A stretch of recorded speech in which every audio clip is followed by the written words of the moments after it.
नमस्कार, active news Mahak में आपका स्वागत है। मैं हूं आपके साथ आरोही। देखते हैं आज की नई ताजा खबरों में क्या है आपके लिए खास।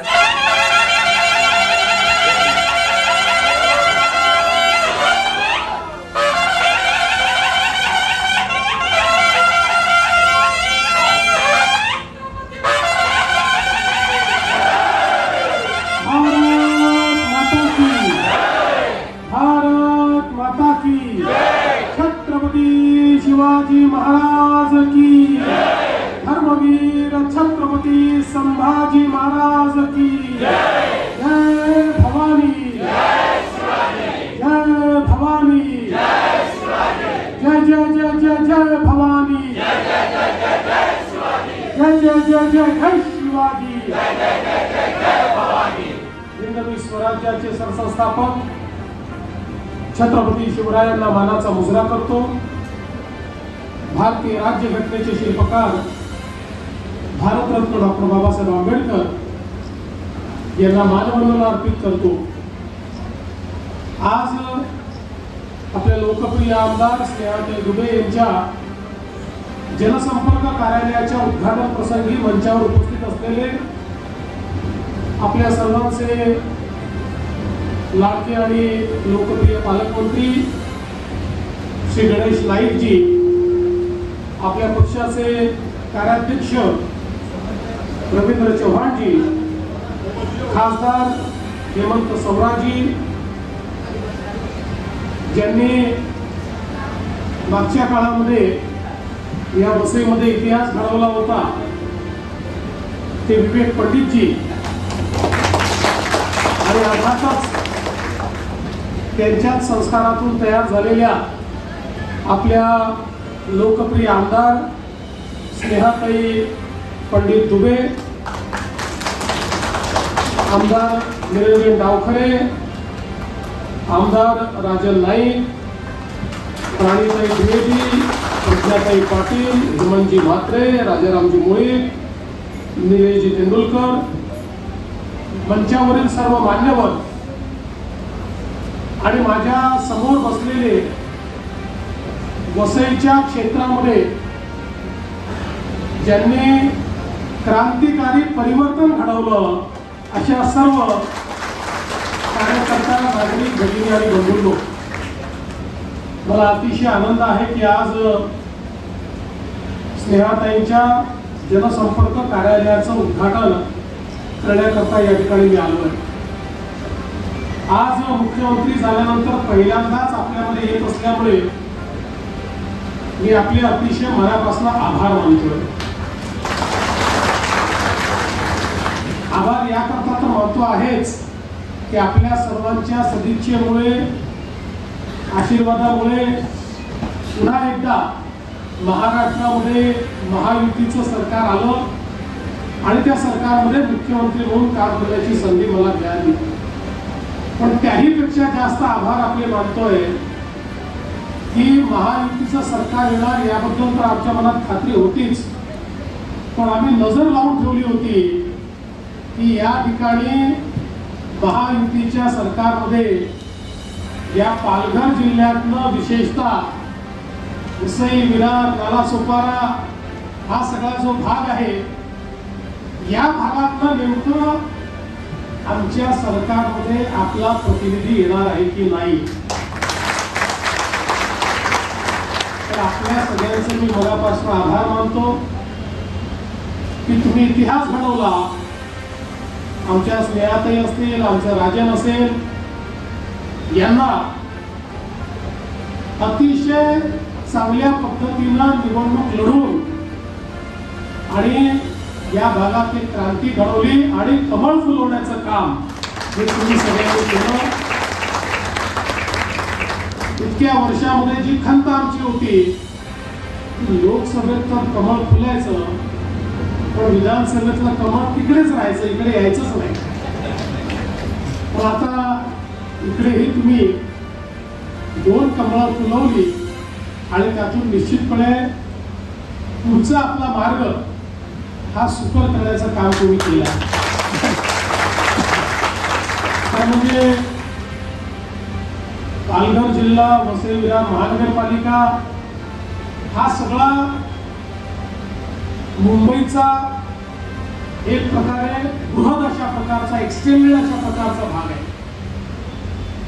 हा सगळा भाग गेल्या अनेक वर्षात खूप मोठ्या प्रमाणात डेन्सली पॉप्युलेटेड झाला आणि मोठ्या प्रमाणात लोक या ठिकाणी राहायला आले, लोकवस्ती वाढली.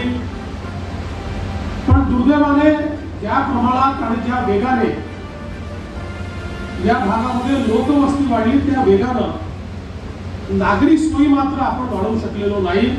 हे दुर्दैव आहे. आज क्षेत्र महानगरपालिकेचं असलं तरी देखील या क्षेत्रातल्या अनेक भागांमध्ये गेल्यानंतर आपण शहरात आहोत की खेड्यात आहोत असा प्रश्न आपल्याला पडावा, अशा प्रकारची परिस्थिती आहे. खरं तर योग्य वेळी हे नागरीकरण मॅनेज करण्याकरता आणि नागरिकांना क्रिएट होणारी व्हॅल्यू ही कॅप्चर करण्याकरता जर प्रयत्न झाले असते तर मुंबई सारखी किंवा मुंबईच्या अनेक आसपासच्या महानगरपालिकांसारखी सुनियोजित अशा प्रकारची ही महानगरपालिका राहिली असती. पण दुर्दैवाने ही परिस्थिती आपल्याला पाहायला मिळत नाही.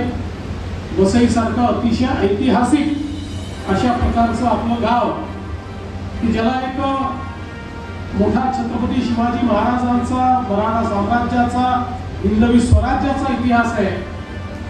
आज या ठिकाणी मोठ्या प्रमाणात आपल्याला विकास करण्याकरता काम करण्याची आवश्यकता आहे. आणि म्हणूनच मी तुम्हाला आश्वस्त करण्याकरता आलोय. स्नेहाताईंसारख्या एक संघर्षशील, म्हणजे स्नेहाताईंचा उल्लेख आपण निश्चितपणे, त्यांनी जसं सांगितलं की जन्मापासून त्यांना संघर्ष करायला विवेक भाऊंनी शिकवलं, त्यामुळे संघर्ष कन्या असाही त्यांचा उल्लेख करता येईल अशा आमच्या स्नेहाताई आहेत. आणि त्यांच्या नेतृत्वामध्ये या भागामध्ये आपल्याला एक मोठं परिवर्तन घडवायचं आहे.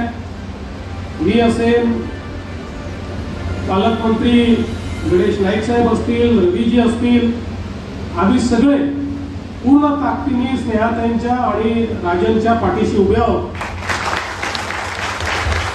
तुम्हाला आश्वस्त करतो, या 5 वर्षामध्ये तुमचा गेल्या 20 वर्षाचा बॅकलॉग भरून काढायचा निर्णय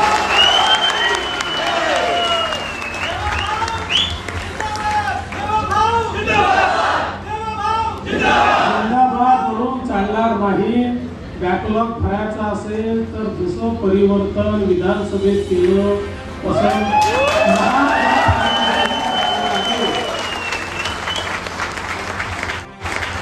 कारण तुमच्या परिवर्तनाची गुरुकिल्ली महानगरपालिकेत आहे आणि ती जोपर्यंत आपल्याकडे येत नाही तोपर्यंत आपण कितीही स्वप्न बघितली तरी ती त्या दरवाज्याशी येऊन थांबणार आहेत, ती पुढे जाऊ शकणार नाही. म्हणून आता आपल्या सर्वांना विनंती आहे की जोरात कामाला लागा. महानगरपालिकेच्या दृष्टीनं पूर्ण शक्तीनिशी उतरा. तिथे देखील परिवर्तन घडवा.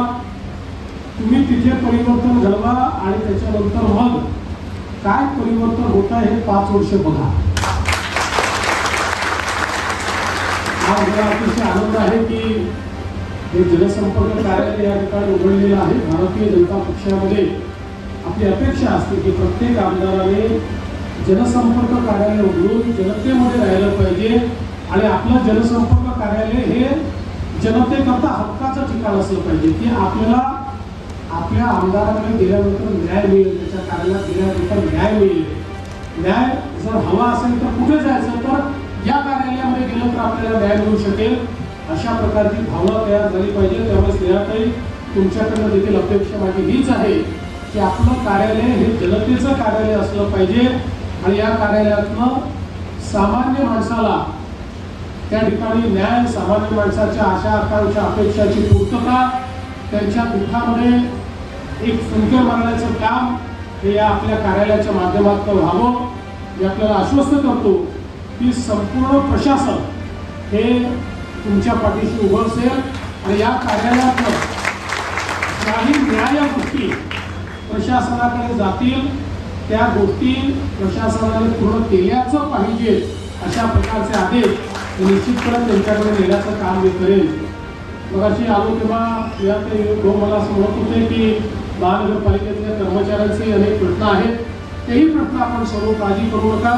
कर्मचाऱ्यांची सोडू, नागरिकांची सोडू आणि या भागाला एक उत्तम अशा प्रकारचा भाग म्हणून आपण विकसित करू.